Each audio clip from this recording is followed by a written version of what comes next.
เขาสร้างไว้มีหลายคนผ่านมาแล้วไปแต่เพื่อนเท่านั้นที่ยังห่วงใย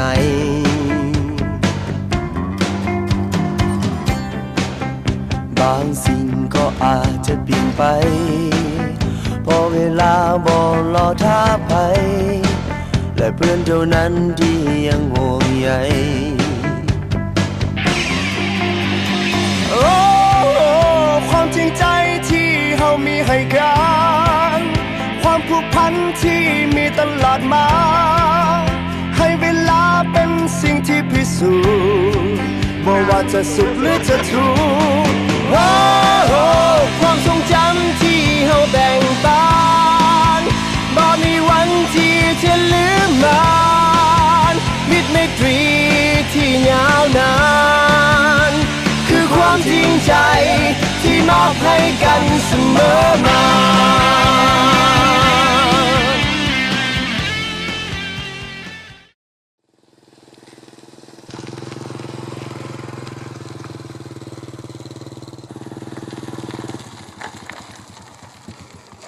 รถนี้เป็นอย่างอีกแล้วไอ้ชิสวยกูบัดนี้นะ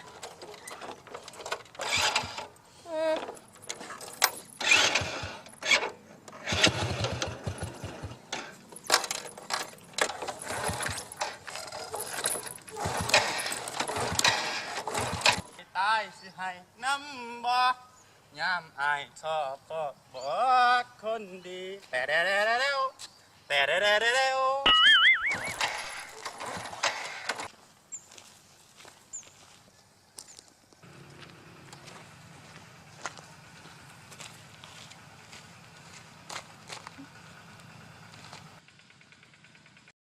สาวงามเถอะเป็นตะลักพาเข้าป่าสมะเอ้าสาวเจ้ากูมาจอดรถแถวนี้จะท้ามู่วะบ่น่ะบ่ได้มาท่ามูขี่มาดีๆแล้วมันดับนะบ่ฮู้เช่นเอาใดเดี๋ยวนี้แม่มางั้นอาจจะช่วยเบิ่งก็ได้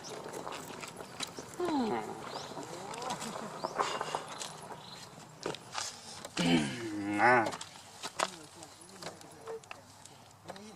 โอ้เป็นน้ำหนังเนาะเป็นหัวเทียนที่นี่ถ้าลองติดมันดู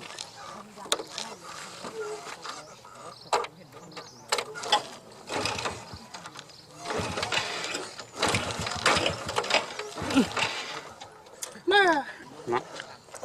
หาเป็นอย่างนั้นบ่ได้ละอาจีพาจิช่วยจูงไปแปลงอยู่หันเด้อ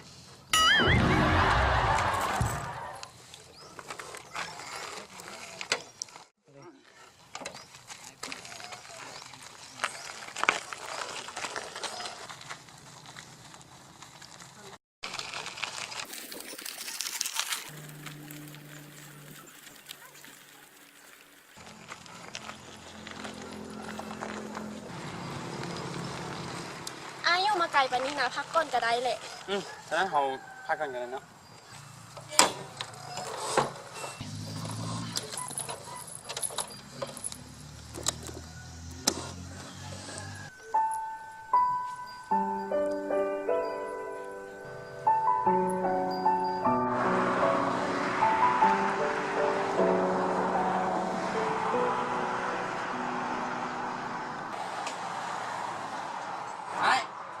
ขึ้นรถแถวเด้อ โอ้โหน่ะขี่มาดี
แบงนี่เท่าไหร่ไอ้ 15,000 เก็บไว้เดี๋ยว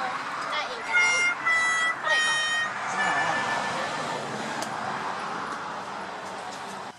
ขอบใจหลายๆอ้าย บ่เป็นหยัง เดี๋ยวขอบใจ เข้าใจกัน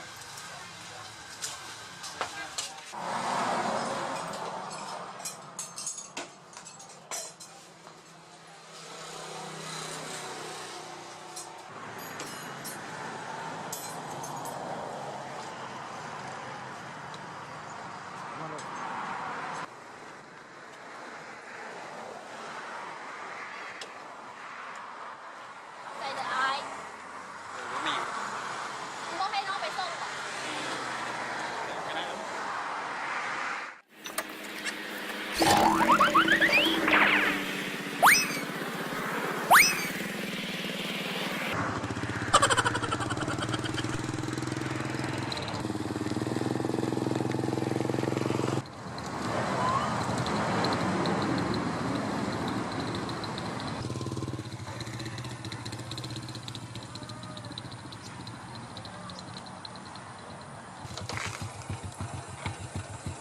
เงินหลังนี้หวะ บ่แม่นนะ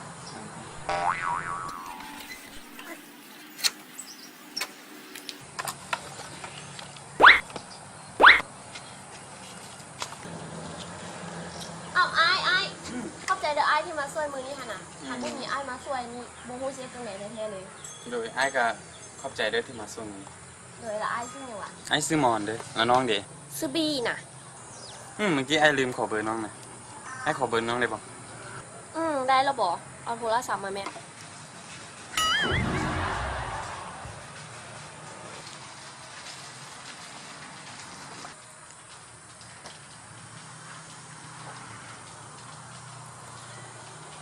เลยขอบใจเด้อ โดยบ่เป็นหยัง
ฮัลโหล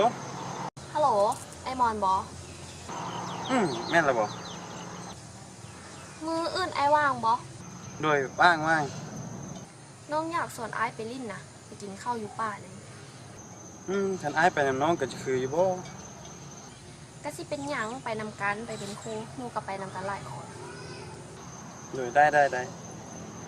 โดยคันสั้นทายว่างกับเตรียมเครื่องไว้เด้อมื้ออื่นเช้าน้องสิไปแวะรับเอาแต่เช้า โดย เอิ้นเจอกัน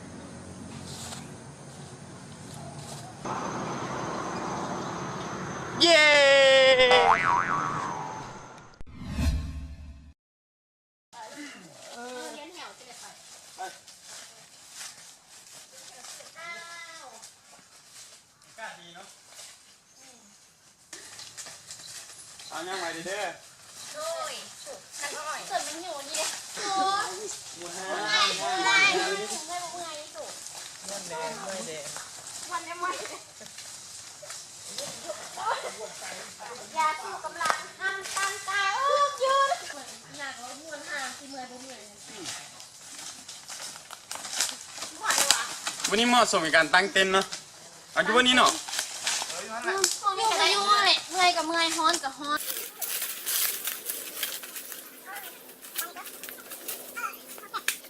ก่อนไหม นั่งก้อนชุบเมื่อยหลังเนี่ยมองเลย โอ้ย เมื่อไหร่เลย ใกล้ถึงตัวน้องผมประมาณ ตัวอะไร ไก่ไหลเติบเลยเลย เลย มา อุ้ยเอายังมาเด้อกินข้าวมาเด้อไม่มี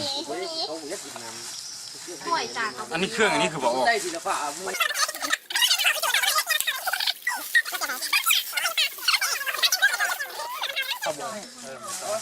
คิดได้แบบนี้ไปจับเห็นที่รถแง้มรถมีโอมนี่ให้ตอน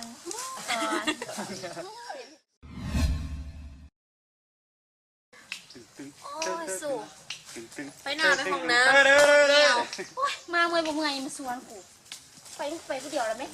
ดึง กูไปคนเด้อสนะ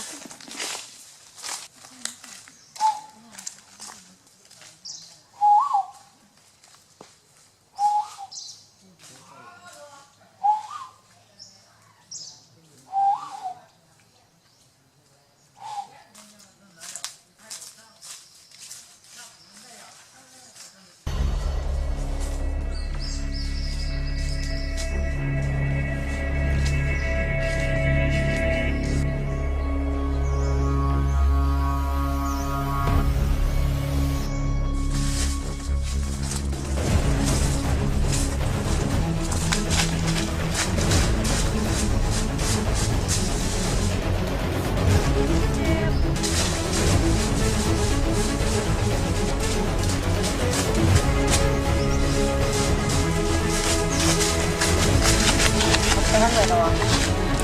ไปทางกัน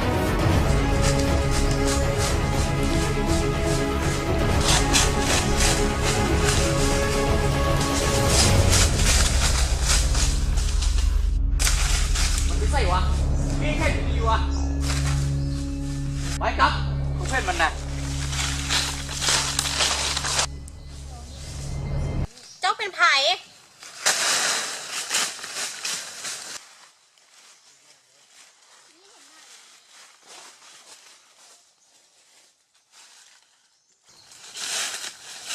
โอ้ยพวกมึงยังคือใจดำแท้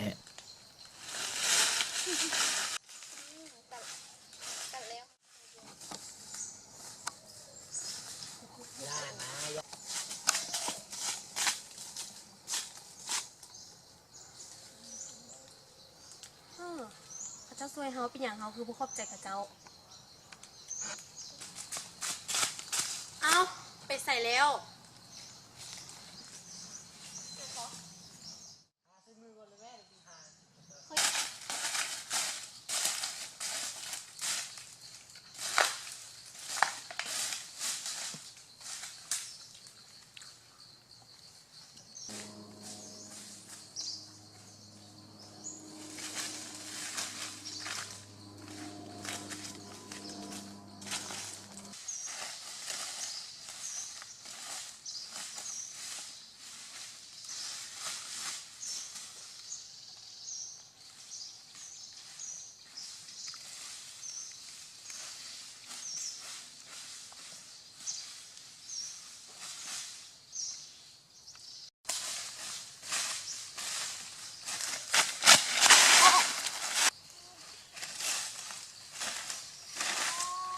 โอ้เจ็บโอ้เจ็บสวยแน่โอ้เจ็บ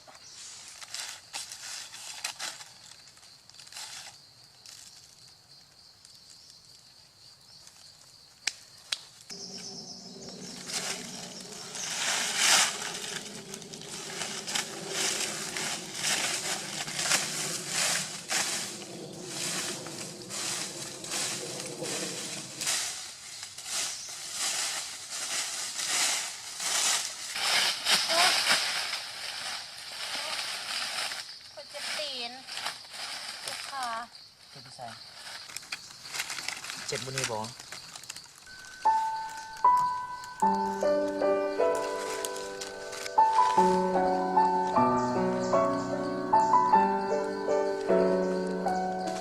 ไปกันนะไอ้เชียวยัง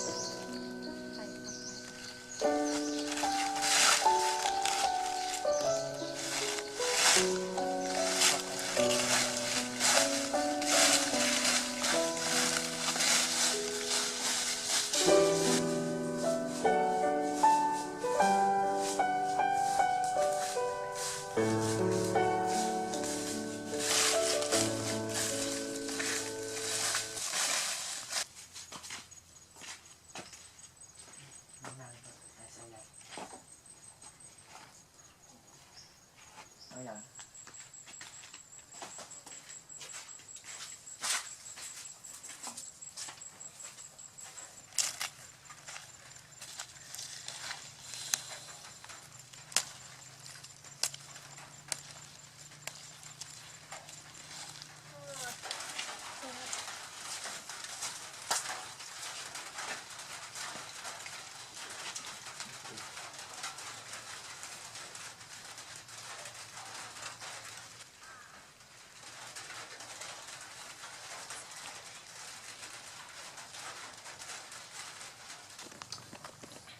เอ้าสู่อีใจคือไปโดนแผลไปห้องน้ำนี่นะไม่ได้ไปนำมึงเลยหรอนั่นแหละ เอาไปซ้อ ไปเบิ่งไหม ไปดวงมึงฮะไป2 คนถูกไหม ฆ่ามันแม่ฆ่ามันแม่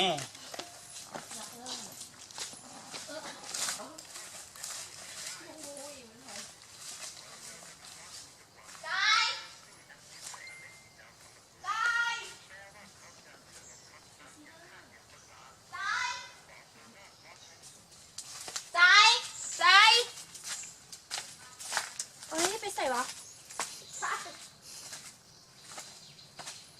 ใจ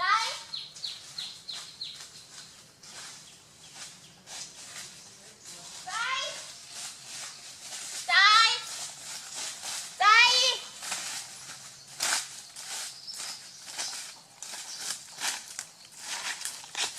โอ้โหจักรยานอะไรได้นี่ทันแหละโอ้มันเลิกแล้วคันสั้นเขาต้องบอกเขาต้องสอนเนาะไปไป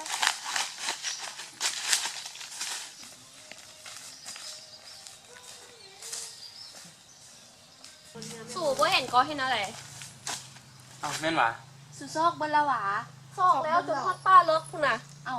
จุกุย่านจุกุก็กลับก่อ แค่ไหนดีกว่ามันวันนี้นะ ไปไปแจงวะ ไปซะนะ ไป โอ้ยสูงนะ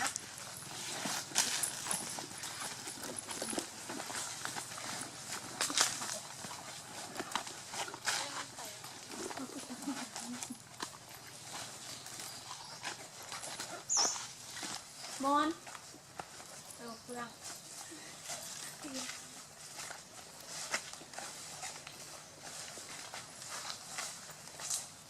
น้ำเด็กจะแบกน้ำ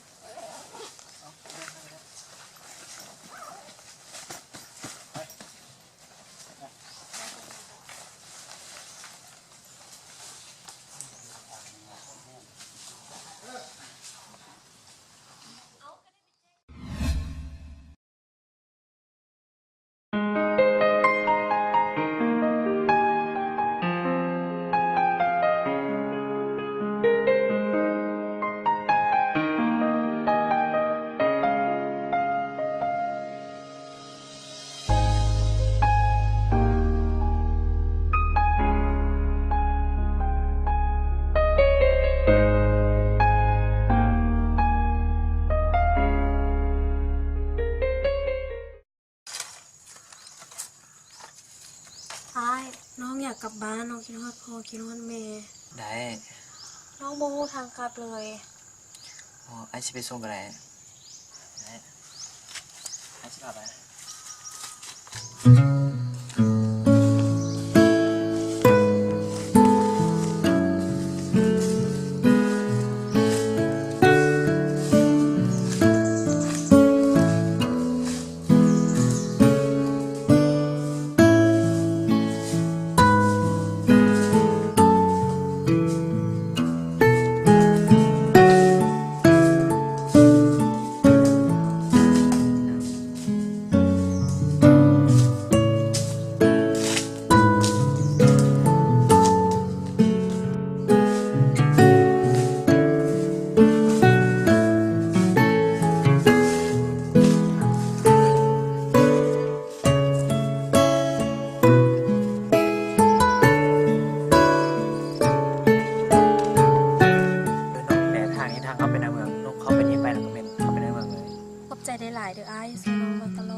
อกมันก็เรื่องเล็กน้อย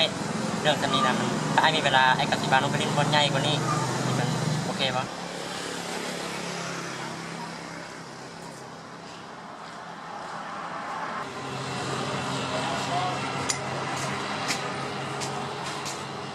เอ้าพี่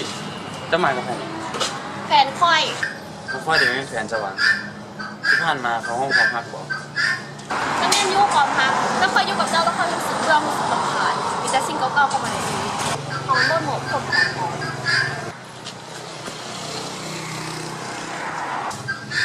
ป้าจอนเขาไปยุ่งมองใหม่ค่ะยุ่งมองนี่มันรู้สึกรำคาญเลย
แต่ใจไม่โทรหาเธอ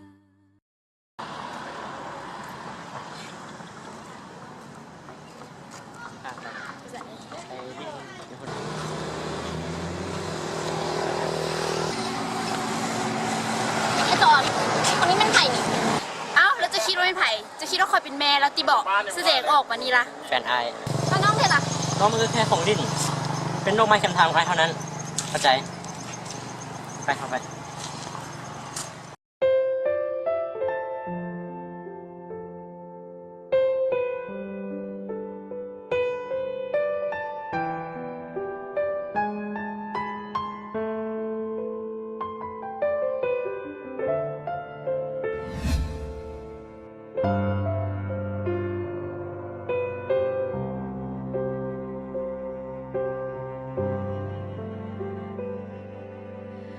แต่ใจไม่โทรหา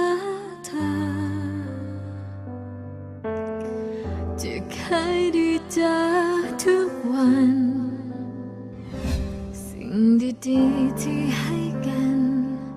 แต่วันนี้ฉันต้องตัดใจ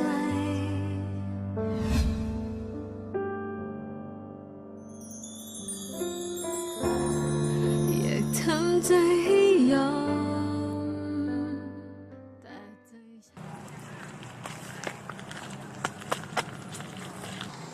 ไอ้หมอนน้องขอโทษน้องผิดไปแล้วน้องสิบ่เฮ็ดอีกยกโทษให้น้องแน่น้องพูดแล้วว่าความรักมันบ่ได้ขึ้นอยู่กับเงินคำมันขึ้นอยู่กับจิตใจยกโทษให้น้องแน่ น้องพี่ความรักของเรามันจบลงไปแล้วก็ให้ปล่อยไปตามกาลเวลาและกฎเกณฑ์ของความรักของมันเรามันบ่เหมาะสมกันเราให้น้องกันไปเลือกคนที่ดีและเหมาะสมกับน้องแล้วอ้ายจะไปตามทางของอ้ายเอง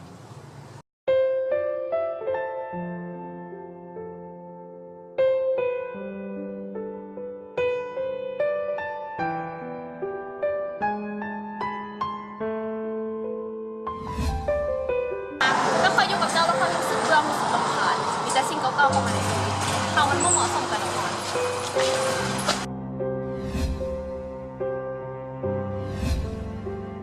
แล้วน้องเธอล่ะ น้องมันก็แค่ของดิ้น ใจไม่ เป็นโรคไม้คำทางของไอ้ โทร เท่านั้น หา เข้าใจไปเข้าไป จะเคยได้เจอทุกวัน สิ่งดีๆที่ให้กัน แต่วันนี้ฉันต้องตัดใจ